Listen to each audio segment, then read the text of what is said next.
So, greetings, shalom, and welcome to Outside the Class. It's February 21st, 2023, and we continue in our Matthew series, episode 27. We're still in forgiveness. So, with Tim Mackie, and we're in part two of three. So, with this way of doing things, you can watch the video before we begin chatting. So, we hope to keep these to around 15 minutes or so. Easy to catch, even easier to catch up on. And we have the Dusty Feet, a place where we engage in paradigm challenging, context focused discussion, searching for connections within Scripture and community. Those episodes are every Thursday at 7 p.m. Eastern Time. In the description below are links to all of the audio, video, and source documents that we use here in the Dusty Feet. We want to make sure that any material we use here is properly credited to those folks who work so hard to bring it to us. Without their efforts, the learning we do here does not happen. Don't forget to subscribe. Click that bell icon if you want a reminder.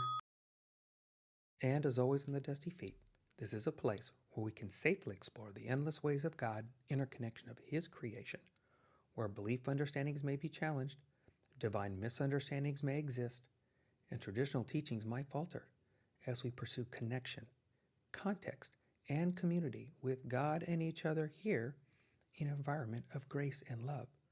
So here we go with some more Outside the Class on the Dusty Feet.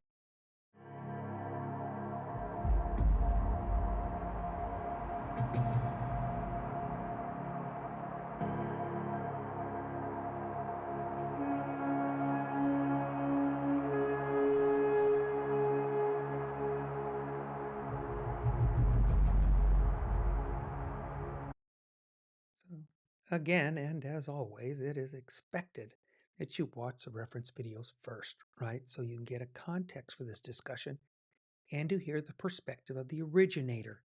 In this case, it's still Tim Mackie. I do link all the videos each week in advance on TheDustyFeet.com on the Outside the Class page.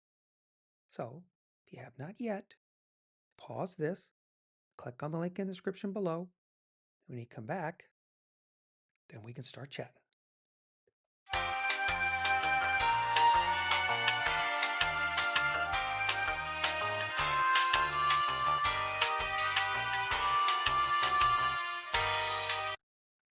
And so we're back. So we left off with 7 times 70, right? That's a very hard pill to swallow for sure, because we look for as many reasons as we can and think about why this would not apply to us, why our circumstances are just different, that forgiveness is not for me. And that is still with the Lord's Prayer, and by that I mean the whole Lord's Prayer and not the abbreviated version.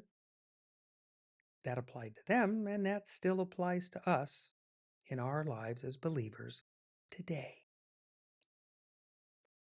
So that brings us up to the text that Tim, for the most part, doesn't like to teach from, lists. And yet Tim does bring up some very interesting points that I really do tend to agree with.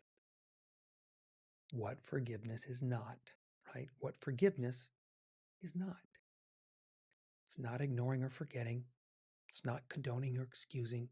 It's not tolerating or allowing further abuse. It's not returning back to the way things were before. It's not allowing the offender to escape consequences.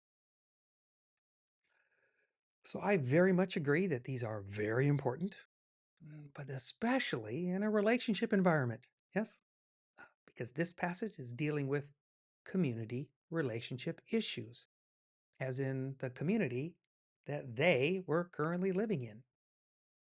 Because this is not about the greater world and or its behavior. This story with Jesus is about those that you are personally in relationship with and that you are involved with in your community, family, friends, teachers, leaders.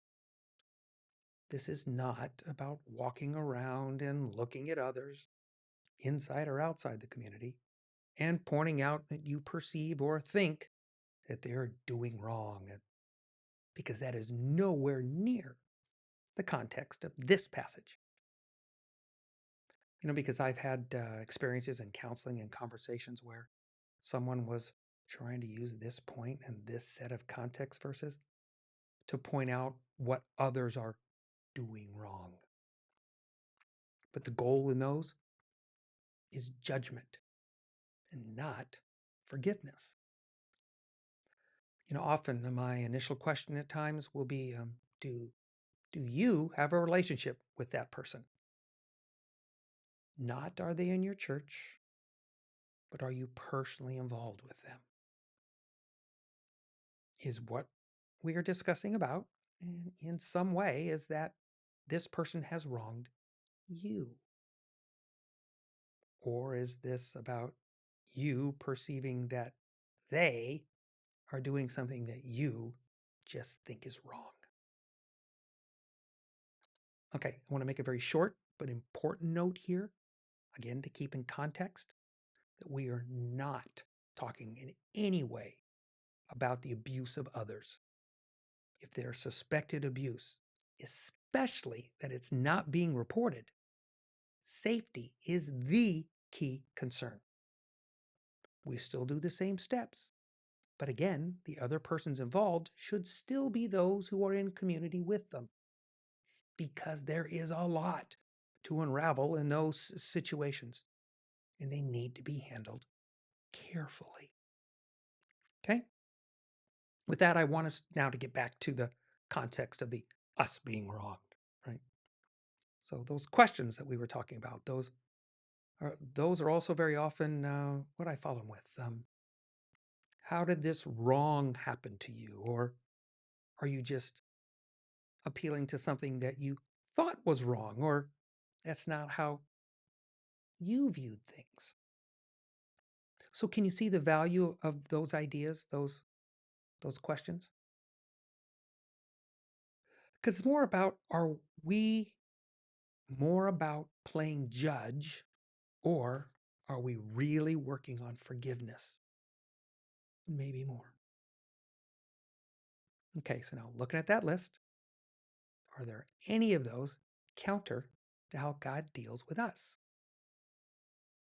So, do we or are we expected to treat others any differently than God treats us? Because so far, that list seems to be pretty much the way God tends to deal with them and us, and seems good to me. Did you notice that I left off one of the points that Tim had on his slide? It said reconciliation or restoration. Yeah, reconciliation or restoration. So, in the context of this discussion, forgiveness itself does not mean in and of itself or include reconciliation or restoration. Yet, there is so much more there. So much more coffee and donuts. But I'll suffice to say that with this, I also agree with Tim here. Then he went on to talk about how we can help resolve issues that would include forgiveness, with an explanation of how to do that. But is that new? Because for my studies, it seems that Torah refers to that more than a few times. So maybe it's not so much about being new thing as much as maybe that heart of the matter practice of actually doing that had been lost. Yeah. You know, Tim brought up a very subtle point that might be lost on a few is, when you go get someone to be that witness, right? As in to be a witness to the discussion, but they're not a fellow accusator. But that Tim suggested that they, right, also have a relationship with that person as well. Because the next conversation to talk with this person that will be a witness and letting them know that you are thinking as the one being wronged is who you need to address. We've already established that the context of this conversation is that it's about you being wrong, right? It is not pointing out what you think someone else is just doing wrong in your eyes. And are you ready in this conversation to be prepared for the other person, that witness, to possibly, maybe, suggest that you might want to think about something that you perceive differently? Maybe putting our own selves in check first. Because if we really do care about that other person and their well-being, that we need to be sure that we are honest and clear and accountable first. Then, if that conversation with the three of you does not come to some resolution, then you go to the larger group. It is the community that both of you are from.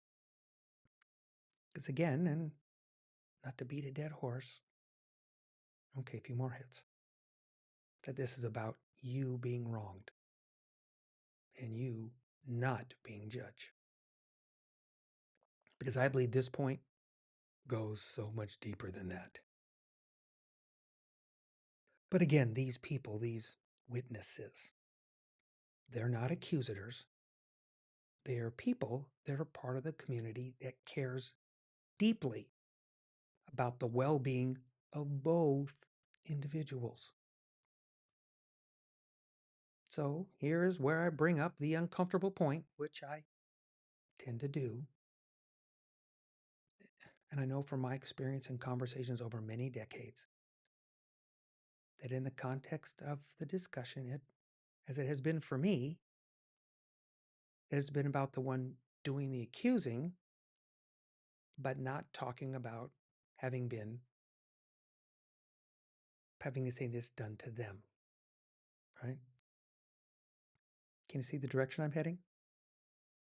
It's partly two-pronged.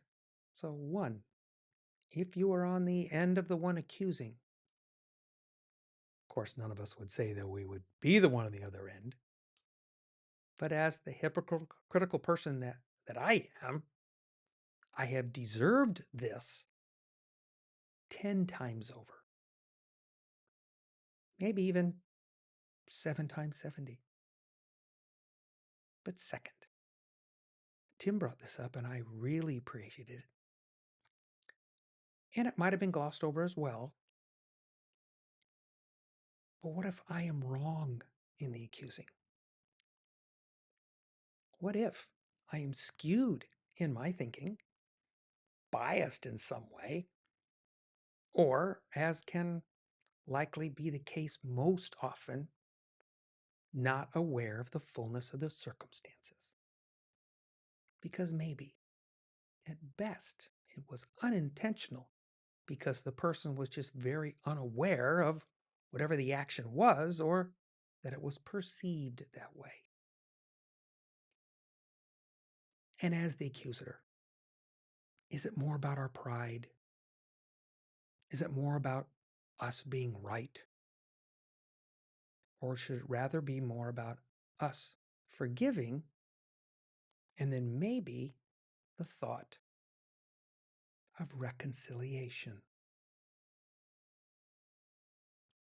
So part 3 will continue this discussion as mirrors and consequences enter the banter, along with, we'll do some more talks about justice and some more issues maybe that we might want to consider. So there's a reminder that the book that Tim mentioned by Lewis Smedes, right, The Art of Forgiving, that link is also in the description. Cool? And our point to ponder. This is the daughter, again, of Ethel Collier, a victim of the mass shooting at Emmanuel Methodist Church, in Charleston, South Carolina. I forgive you. I want everybody to know that. You took something very precious away from me. I will never get to talk to her again. I will never be able to hold her again. But I forgive you and have mercy on your soul. You hurt me, and you hurt a lot of people. But if God forgives you, I forgive you. Nadine Collier. That's a brave woman. And thank you for being with us today with another Outside the Class on the Dusty Feet.